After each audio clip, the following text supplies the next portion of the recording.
One major question जो मैं आपसे पूछना चाहती हूँ, फॉल्स प्रॉमिस ऑफ मैरिज, जहाँ पे आपने झूठा वादा किया है शादी करने का एंड उसके लिए आपने गलत तरीके से सामने वाले से कंसेंट लिया है ताकि सामने वाले के साथ आप सेक्सुअल इंटरकोर्स कर सको या सेक्सुअल रिलेशनशिप स्टैब्लिश कर सको, तो इसके लिए कोई सजा है या नहीं है? Well, yes, there is a punishment for that, जो कि सेक्शन 69 ऑफ द बीएनएस में क्लियरली डिफाइन की गई है। आपको 10 साल तक की सजा हो सकती है, आपको फाइन पे करना पड़ सकता है। बट मेरा सवाल तो बहुत ही बेसिक था, लेकिन असल सवाल ये है, क्या सेक्शन 69 जो कि बात करता है false promise of marriage to have sexual intercourse and जो कि लिया गया है डिसीटफुल मीन्स के द्वारा, डिसीटफुल का मतलब होता है धोखाधड़ी से, तो क्या ये अपना काम पूरे तरीके से कर रहा है या नहीं कर रहा है? Yes, this is one of the thing that need to be address, क्योंकि काफी सारी ऐसी केसेस हैं, सुप्रीम कोर्ट के लैंडमार्क जजमेंट्स हैं, जहाँ पे बेल ग्रांट की गई है, जहाँ पे ये डिफरेंशिएट करने की कोशिश की है कि breach of promise and false promise of marriage are two different things.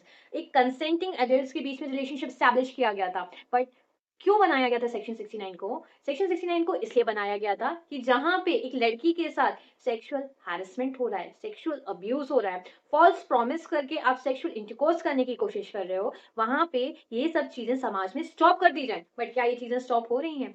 आज इस 69 सेक्शन 69 अपना काम पूरी तरीके से कर पा रहा है या नहीं कर पा रहा है? Yes, this is the big question mark, और ये क्वेश्चन मार्क अभी तक बना हुआ है कि जो फॉल्स प्रॉमिस ऑफ मैरिज है वो विक्टिम के ऊपर ही क्यों जाता है, कि उसके ऊपर बर्डन ऑफ प्रूफ क्यों रहता है कि आपको प्रूव करना पड़ेगा कि स्टार्टिंग से ही सामने वाले मतलब लड़के की नियत नहीं थी आपसे शादी करने की, क्योंकि आप एक कंसेंटिंग एडल्ट हो, आप एडल्ट हो, तो आप उस साउंड माइंड में थे कि आपको पता होगा कि सामने वाला झूठ बोल रहा है या फिर आपने अपनी खुशी से उस रिलेशनशिप में गए हैं, आपने सेक्सुअल इंटरकोर्स किया है।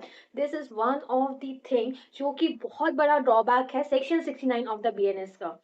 इसने अब क्वेश्चन मार्क रेज करना स्टार्ट कर दिया है कि क्या ये सिर्फ बना के एक किताब में देखने के लिए रख दिया गया है या फिर इसका एक्चुअल में कोई यूज है। लैंडमार्क जजमेंट्स हैं जहां पे लोगों को बेल ग्रांट की गई है, जहां पे ये बोला गया है और विक्टिम को के ऊपर बर्डन चला जाता है कि आपको प्रूव करना पड़ेगा कि सामने वाले ने आपसे जो कंसेंट लिया है वो डिसीटफुल मीन्स में लिया है, उसने शुरू से ही आपके साथ शादी नहीं करना चाहता था, क्योंकि ये बोला जाता है कि इनिशियल में हम आपसे शादी करना चाहते हैं, but due to certain condition मेरे फैमिली वाले तैयार नहीं हो रहे हैं, मेरी समाज तैयार नहीं हो रहा। दीज आर द थिंग्स, ये ड्रॉबैक्स आज तक नहीं निपटाया गया, ये अभी भी चला आ रहा है, तो ये पूरा बर्डन किसके ऊपर चला जाता है? ये विक्टिम के ऊपर चला जाता है, कंप्लाइनेंट के ऊपर चला जाता है कि आप प्रूव करिए कि शुरू से नियत नहीं थी सामने वाले की आपसे शादी करने की, उन्हें सिर्फ आपके साथ सेक्सुअल इंटरकोर्स करना था। So this is one of the thing that I need to address, कि हम जो भी कानून व्यवस्था में रह रहे हैं या हम जो भी चीजें देख रहे हैं उसका यूज किस तरीके से हो रहा है। So be very mindful what you do. ये करेंट जनरेशन के लिए है कि आप अगर किसी रिलेशनशिप में जा रहे हैं तो इसके रिpercussions फ्यूचर में क्या हो सकते हैं। You need to be very careful with your life.